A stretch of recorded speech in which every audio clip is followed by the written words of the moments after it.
il m'a pris 70 € hier. Et là, du coup, on a payé genre 230 € et tout. Et je vous jure qu'il comptait pas nous rendre l'argent, rien du tout. On est dans le car, il est 6h, hein. Ça fait 2 heures qu'on est en bas, on est prêt, qu'on attend.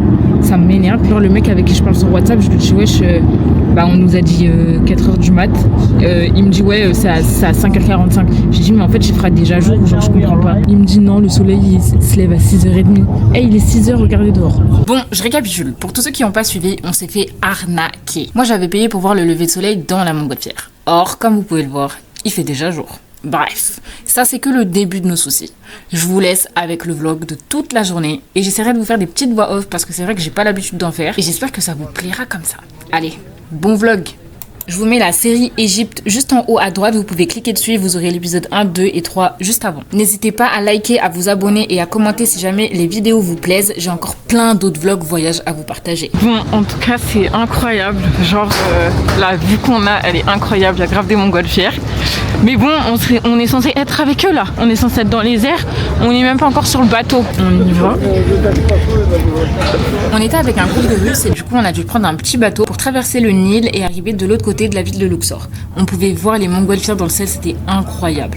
Bref, après ça, on a pris un minibus pour pouvoir nous rendre directement sur la piste de départ des montgolfières, je sais pas comment on appelle ça. Et ce qui est trop impressionnant à Luxor, c'est que ça change vraiment de Hurghada, c'est vraiment musulman, mais on voit tellement la différence. Tous les hommes sont en camis, il y a des écoles islamiques un peu partout, il y a écrit vraiment le nom d'Allah partout, sur les maisons, etc. C'est incroyable, alors que vraiment à Hurghada, c'est vraiment touristique. Et on voit trop la différence. C'est dommage qu'on n'ait pas pu passer plus de temps ici. On est arrivé, regardez là on voit les montgolfières qui sont en train de se gonfler toutes seules et tout, c'est trop stylé, vraiment c'est trop impressionnant. Je pense que je vais avoir super peur quand je vais être dedans. J'espère qu'on va voir la nôtre se gonfler parce qu'en vrai il y a plein de gens qui attendent et nous on est là. Je vous montre le lever de soleil. Bon, en vrai il est déjà levé, moi c'est ça qui me saoule. Je vous avoue que j'étais un peu deg de pas voir le lever de soleil depuis la montgolfière, mais c'est pas grave. Après, j'ai vraiment relativisé et en vrai, j'étais juste heureuse d'être dans une montgolfière. C'était incroyable. Je ma tête comme ça on voit le ballon. Le ballon.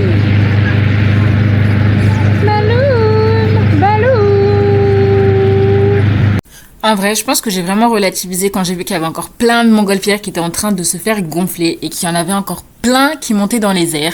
Donc vraiment, ça m'a rassurée. C'est vraiment incroyable de voir une montgolfière en train de gonfler et en train vraiment de monter dans le ciel. On dirait qu'on est dans un film genre. Il y a plein de montgolfières en même temps. Et la nôtre, elle est juste là, elle est en train de se gonfler. Là, on va vraiment monter dans la montgolfière. On s'envole, les gars. Good morning, everybody. Good morning. My name is Mohammed. I am so happy to be your pilot today. Ok. Everybody, first time the balloon ride? Yes.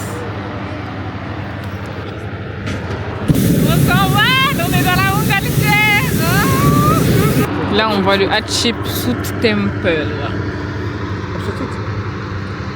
Jawz Habu City Temple. Valley of the Queens under the ground over there. Valley of the King behind this one. The two statues of Memnon and Habu City. La montgolfière là-haut, elle est archi haute, genre. Regardez les statues en bas là, les deux grosses statues. Valley of the King over there. Ok. Valley of the King between the two mountains. Je vous avoue qu'au final, ça faisait beaucoup moins peur que ce qu'on pouvait croire. Vraiment, j'étais sereine. Bon, j'avais quelques petits moments de panique, mais c'était vraiment tout petit comparé à ce que je pensais. Et vous savez que là, tout ce qu'on voit, c'est vraiment les visites qu'on doit faire cet après-midi. Donc, vraiment, restez là pour le vlog parce que vous allez découvrir si on a réussi à tout visiter, si on a réussi à tout voir et qu'est-ce qu'on va voir. On voit un peu d'ici, mais tout à l'heure, on verra beaucoup mieux parce qu'on sera vraiment à l'endroit même. Vraiment, la vue est incroyable. On voit le Nil, je vous jure, j'ai l'impression d'être dans Assassin's Creed pour les gens qui connaissent.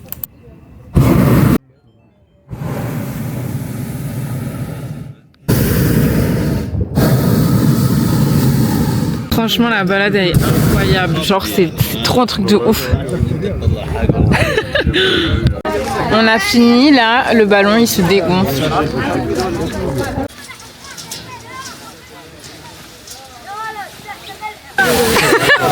On est dans le ballon.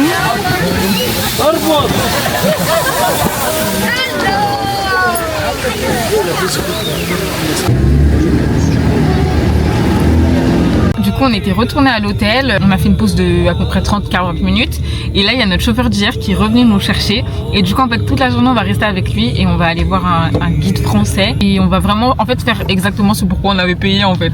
Genre là je suis grave contente parce que je m'attendais pas à ça, mais en vrai c'est exactement pour ça qu'on avait payé.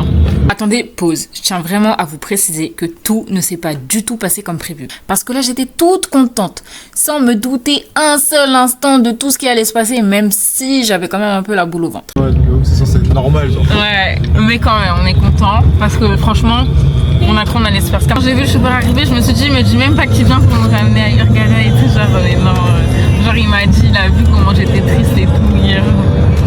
Bref, voilà, à toutes. Bon, du coup, en fait, nous, on a notre chauffeur privé et en fait, on suit un bus et on sera avec d'autres Français et tout, mais nous, on reste dans notre voiture. Et là, on va visiter le temple de Karnak, du coup, en premier.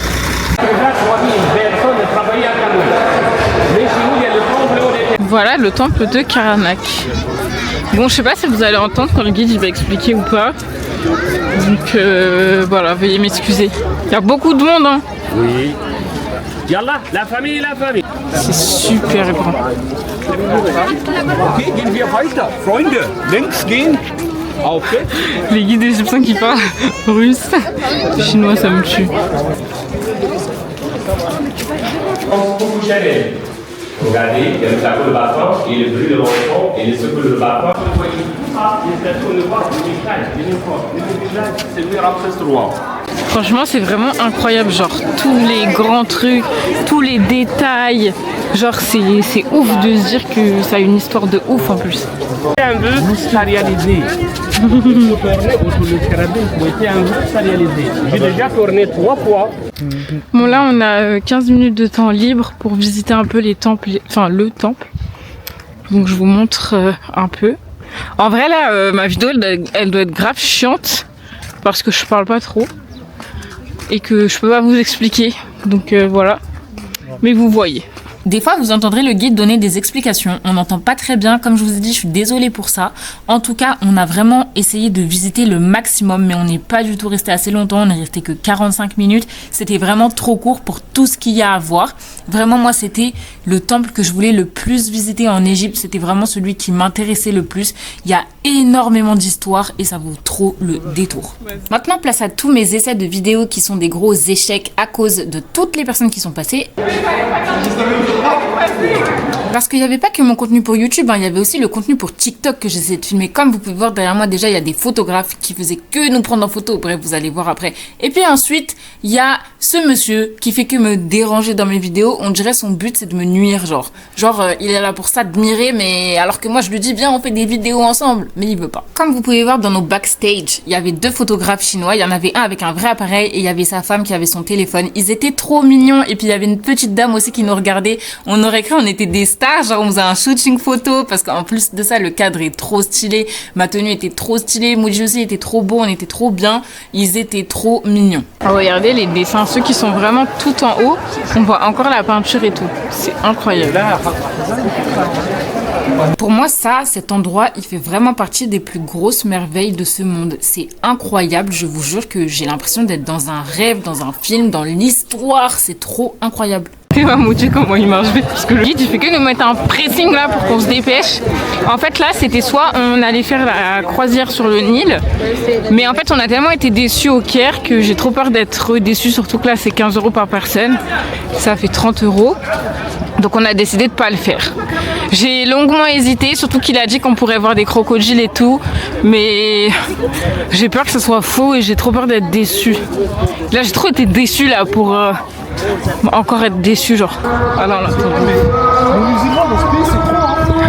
à Hurghada, on n'entend pas du tout l'appel à la prière. Enfin, vers chez nous, on n'entend pas.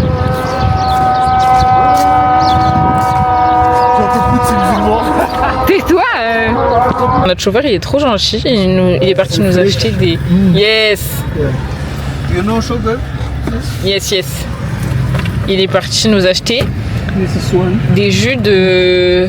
canne à sucre. No, thanks. No, it's okay. I try like this and I tell you. Ouais. Trop gentil. On va tester le jus de canne à sucre. Alors? C'est bon, en fait on dirait qu'on boit du sucre de canne pur mais en boisson. Vas-y goûte, attends. J'aime bien.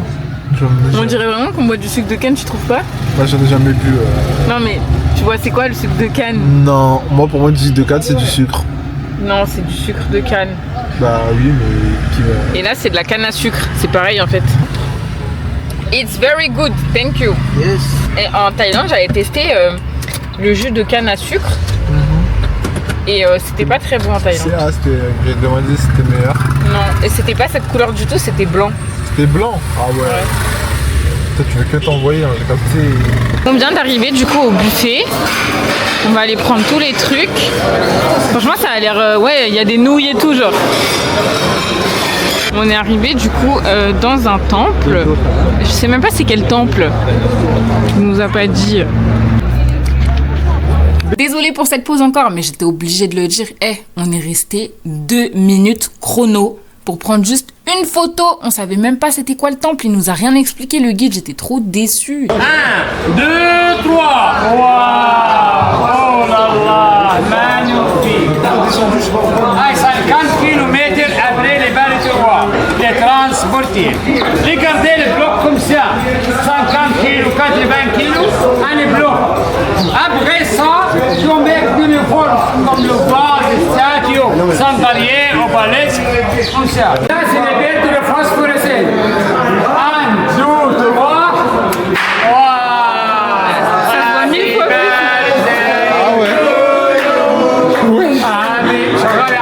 Ça se voit 1000 fois plus dans ma caméra. Regardez un tournoi coller les battre comme ça.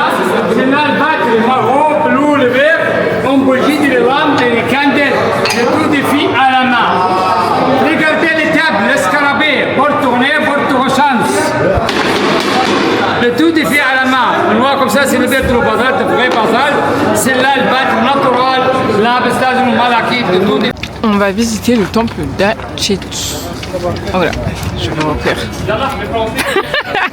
Vas-y, prononce. Hatshepsut. Ouais. Ah ouais. On va visiter le temple d'Hatshepsut. Bon, là, le guide, il nous a un peu lâché dans la nature tout seul. D'ailleurs, j'ai pas compris pourquoi. Genre, on a un guide, c'est fait pour que tu nous expliques les trucs. Enfin, bref. Donc là, on était dans le temple d'Hatshepsut. On peut voir vraiment les hiéroglyphes qui sont... En fait, on dirait vraiment qu'on est dans nos livres d'histoire. Et je vous jure, ok, je vais un peu rapporter ça tout le temps à Assassin's Creed, mais j'ai trop l'impression d'être dans le jeu. Bref. Pour ceux qui connaissent pas Hatshepsut, en fait, c'est la seule femme pharaon. Et en gros, elle devait se représenter comme un homme pour pouvoir légitimer son règne. Bon, C'est quoi si tu crois? mais voilà. Justement, Là, dites-vous, c'est encore It's a plus private calme. for you VIP. No more people. Yes. Ok, Only for you cousin. Là, on a réussi à aller à la vallée des rois, mais vraiment, je vous raconte tout après parce que c'est une grosse dinguerie. Genre on n'était pas censé être là. Là, du coup, on a 3 tombes. On sait pas c'est quelle tombe, mais après, il y a aussi les tombes de Toutankhamon, Ramsès V et Ramsès VI, je crois. Mais on peut pas y aller. Alors là, si je comprends bien, on est dans la tombe de Ramsès IV. Après, je sais pas s'il y a d'autres tombes avec.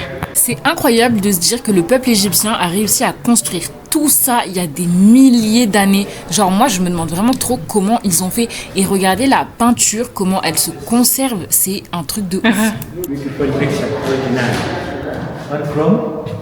Friends. Friends. Rasta? Yes. Number one beautiful picture. Thank you. Muslim? Yes. Alhamdulillah. Beautiful, nice. Je crois que c'est la tombe, ça. Il y a un petit truc que j'ai du mal à comprendre quand je pars dans un pays musulman, c'est qu'en général, tout le monde nous demande tout le temps « Est-ce que vous êtes musulman ?» Pour ceux qui n'ont pas compris, c'est ce qu'il vient de nous demander. Et moi, vu que je porte le voile, en fait, ça se voit que je suis musulmane. Mais en fait, pour nous, les Français, c'est bizarre parce qu'en France, il n'y a que des musulmans principalement qui portent le voile. Alors que dans les pays musulmans, je pense que c'est tellement culturel l'islam. Mais c'est vrai que je me suis longtemps posé la question pourquoi on me demandait si j'étais musulmane alors que ça se voyait par rapport à la façon dont je m'habillais. Là, on a la tombe de Menreptah. Franchement, c'est magnifique. Quand vous vous dites que genre, ils ont construit vraiment les trucs genre au centimètre près, tout est carré, droit et tout. Bon, faut pas que je me casse la figure. C'est grave dangereux. فم نسيد لكيرة إزيس نفتي سفرند لام من موس لسكاي كوازو مني مسفرعون الباع ربط سولاي لإيبستوك إيبستوك لون فافر والسكريب للموميف لافي جود أمن وجود وهي اللي قاعد أزوريس ما لقيت من وين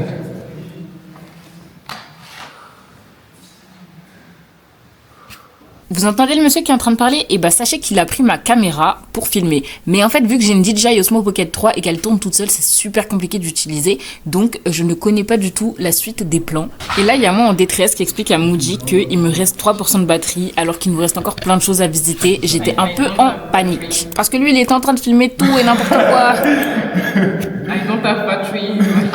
Oui. Thank you so much. Thank you. Okay, we go to the last tomb.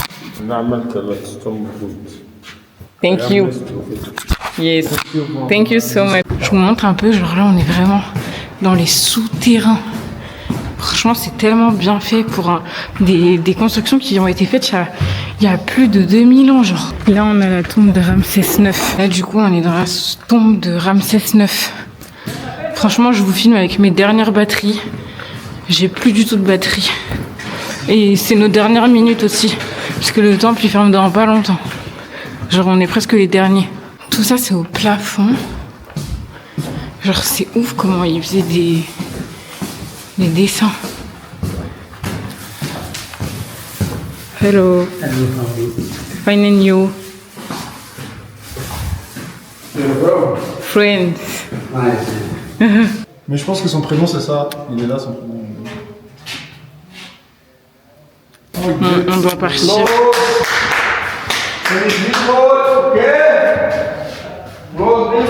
y a encore des couleurs, dis-toi. Ouais, c'est incroyable. Genre toutes les couleurs. Même là, hein, sur les murs. Mais en vrai, tu penses pas qu'ils les refont, genre, pour entretenir?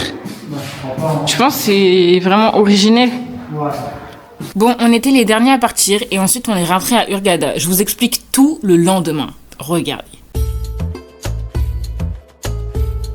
Bon là, on part aujourd'hui, on est posé au restaurant de l'hôtel puisqu'on va partir vraiment dans 1 heure, donc on mange et on se casse. J'ai tellement de choses à vous raconter de ce qui s'est passé hier, genre dites-vous, on a passé au moins 5 heures avec la police. Ceux qui veulent savoir ce qui s'est passé, je vous explique quand on rentre parce que voilà quoi, vraiment c'était chaud. On a 10 minutes pour manger. Ok. Moody il a pris des lasagnes au bœuf. En vrai ça a l'air pas mal hein. Moi j'aime pas les lasagnes. Et moi du risotto comme le premier jour aux champignons. Bon, c'est la fin du voyage, on est rentré. Je vous ai pas filmé l'avion parce que je trouve que c'est pas très intéressant. Là, je vous mets juste une vidéo des dauphins. C'était nos débuts à Hurghada. Ça, c'est dans l'épisode 1 si jamais vous voulez voir d'ailleurs. C'est juste pour vous expliquer en gros ce qui s'est passé. En gros, vraiment, parce que c'est un peu long.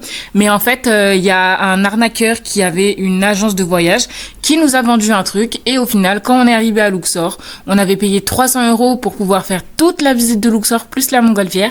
Et quand on est arrivé, ils nous ont dit qu'on avait juste la montgolfière de compris. Donc nous, on était vraiment trop énervés. Et ensuite, il a vraiment voulu nous arnaquer. Il a commencé à plus nous répondre. Genre, il parlait même avec des Égyptiens et tout. Mais au final, bah voilà. Et en fait, du coup, ce qui s'est passé, c'est que le lendemain, là, le jour où on devait faire toutes les activités, au début, tout se passait bien. Et après, le 3e temple, le guide nous dit, bon, bah, vous, c'est au revoir. Nous, on va continuer, mais vous, au revoir. Et là, je dis, non, mais on a ni fait la vallée des rois, ni fait la vallée des reines, alors que c'est les trucs les plus importants à Luxor à faire, genre. Et du coup, j'étais trop triste. Genre, vraiment, je vous jure que j'ai pleuré parce que nous, c'était notre dernier jour. Genre, vraiment, je voulais trop voir ça. Et au final, notre chauffeur de taxi, vraiment, c'est un amour. Il était vraiment trop gentil avec nous. Il a forcé pour qu'on puisse aller faire la vallée des rois alors que ça fermait à 17h et qu'il était 18h. Je vous jure, il a payé les gardes et tout pour qu'il nous laisse rentrer. Vraiment, je l'en remercierai jamais assez de nous avoir fait ça. Vraiment, il est trop gentil, c'était un sucre. Et au final, on a pu visiter ça. Malheureusement, on n'aura pas pu voir la vallée des reines. Je suis un peu dommage, mais bon, c'est pas grave. Dans tous les cas, je pense que on va retourner en Égypte. Donc, on ira une prochaine fois, Inch'Allah.